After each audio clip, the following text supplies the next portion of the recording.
ഡാഡിയില്ലാതെ chunks രണ്ടും കൂടി ഒരു ഫ്രഞ്ച് ട്യൂഷന് പോയ കഥയാണിത്.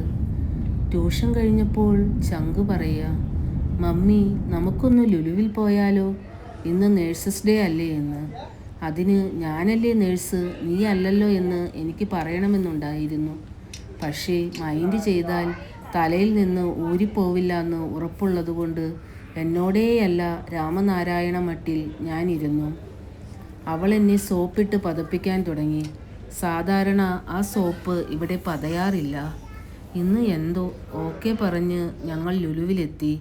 നേഴ്സസ് ഡേയുടെ ഭാഗമായി ലുലുവിൽ നേഴ്സുമാരെ ആദരിച്ച് അവർക്ക് ഗിഫ്റ്റ് കൊടുക്കുന്നു. ഇന്ന് രാവിലെ കൈയൊന്നു ചൊറിഞ്ഞായിരുന്നു. ഈ ഗിഫ്റ്റ് കെട്ടുവാൻ വേണ്ടിയാണെന്ന് ഞാൻ അറിഞ്ഞില്ല കേട്ടോ. ഏതായാലും ഗിഫ്റ്റൊക്കെ വാങ്ങിച്ച് ഞങ്ങൾ അവിടെ നിന്ന് സന്തോഷത്തോടെ ഇറങ്ങി. നന്ദിയുടെ ഒരു വാക്ക്. ഞാൻ കുവൈറ്റിൽ 19 വർഷമായി നേഴ്സായി ജോലി ചെയ്യുന്നു. ആദ്യമായാണ് ഒരു നേഴ്സസ് ഡേക്ക് ഒരു ഗിഫ്റ്റ് കിട്ടിയത്.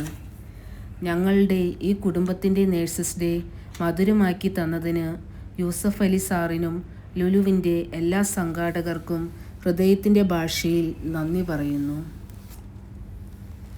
എൻ്റെ എല്ലാ ചങ്ക് നേഴ്സുമാർക്കും നേഴ്സസ് ഡേ ആശംസകൾ. Stay healthy, stay blessed. അങ്ങനെ എല്ലാ ദിവസത്തെ പോലെ ഈ ദിവസവും കടന്നുപോയി. എല്ലാവർക്കും നല്ലൊരു ദിവസം നേരുന്നു. ശുഭം.